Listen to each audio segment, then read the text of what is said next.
হ্যাঁ মহেন, জি চাচা। এই চাইলের বস্তাগুলো সব ভিতরে ঢুকে রাখ। আচ্ছা। আজকে মাল ঢুকবো। চাচা কিরে শামিন, কি লাগবি ক?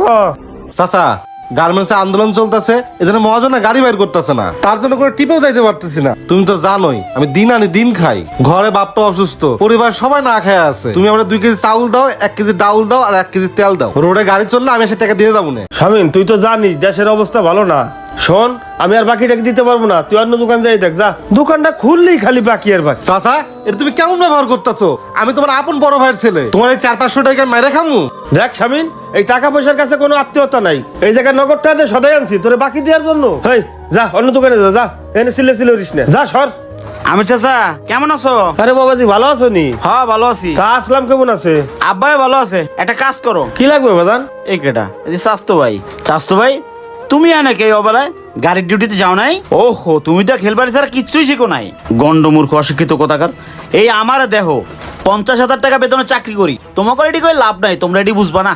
তোমরা ভাই কামলা মানুষ। চাচা হনো, আমার 1 বস্তা চাইল আর 5 লিটার একটা তেলের বোতল আর বড় একটা নুডলসের প্যাকেট দিবা, আর কিছু মশলা দিবা, আদা পেঁয়াজ রসুন সব এই লিস্টে লেখা আছে। ধরো, আমার ড্রাইভার এসে নিয়ে দেবো। মহিন, বলেন চাচা। এই স্লিপটা ধর, এই স্লিপের মালগুলো সব রেডি কর। মুন্ডার ড্রাইভার আসবে না, ড্রাইভার আসলে মালগুলো গাড়ি তুলেই দি। আচ্ছা চাচা, আমি রেডি করতেছি। আচ্ছা। কাকা, ছোট একটা সমস্যা হয়েছে। কি বাবা? আমার কাছে তো নগদ টাকা নাই, টাকা তো আছে ব্যাংকে, ব্যাংকের সাথে লেনদেন। কালকে ব্যাংক খুললেই টাকাটা দিয়ে যাবো না, কোনো সমস্যা আছে? আরে বাবা, টাকার চিন্তা করতেছো তুমি? পুরো দোকানটাই তো তোমার। হ্যাঁ, তুমি টাকা যেদিন পরে ওই দিন দিও, কোনো সমস্যা নাই। ওরে চাচা, হেডে আমি জানি। আচ্ছা চাচা, তুমি প্যাক করো তাড়াতাড়ি। হ্যাঁ চাচা একটা জিনিস বুঝলাম না, ও তোমার ভাইস্তা আমিও তোমার ভাইস্তা, ওরা তুমি জিনিস বাকি দিলা, আমারে তুমি জিনিস বাকি দিলে না কে? আরে গন্ড মূর্খ, তোরে 500 টাকা বাকি দিলে 5 বছর লাগবে আমার উড়াইতে।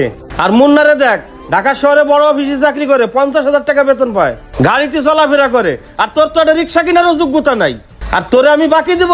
তোর মতন পুলারে বাইসতে পরিচয় দিয়ে আমার লজ্জা লাগে। হ্যাঁ রে স্বাস্থ্য ভাই, তুমি আমার লাগে তোমার তুলনা দাও। কোথায় পুঁটি মাছ আর কোথায় মাগুর মাছ? কামলার বাচ্চা, কথা খাওয়ার আগে হিসাব করে কথা কইও। চাচা 1 কামলা তোমারে বানাইছে আর 1 কামলা যে কমু। মুন্না, তাহলে তুই বাসায় যা, আর মাল আমি ড্রাইভারের কাছে পাঠাই দেব। আচ্ছা কাকা। ও দাঁড়া মুন্না, দাঁড়া। আরে পোলাটা আমার গাইমে গরমে কি হইছে রে? এই ধর, এই জুসটা খা, খাইতে খাইতে বাসায় যা। ধর। এই স্বামী নে, তুই দাঁড়াই রইছিস কে? ও দাঁড়া দাঁড়া দাঁড়া দাঁড়া, বেশি খিদে লাগছে? এই নে ধর, এই 10 টাকা নিয়ে যা। ফার্মেসিতে 2টা ট্যাবলেট কিনবি, 2 দিনের ভিতরে আর খিদে লাগবি না। ট্যাবলেট 2টা পুরো ফ্যামিলি খেয়ে নিবি। ধর ধর ধর ধর। তোমার টাকা তুমি রাখো। এই চাচা ভাই, এই হনো হনো হনো, রাগ করো কা, এদিকে আও, এদিকে আও। এত রাগ করলে হয়? হ্যাঁ, এমনি মজা করছি না, একটু জুস। হ্যালো, আব্বা আপা তো খুব অসুস্থ, হসপিটালে নিয়ে আইছি। পারুল অসুস্থ?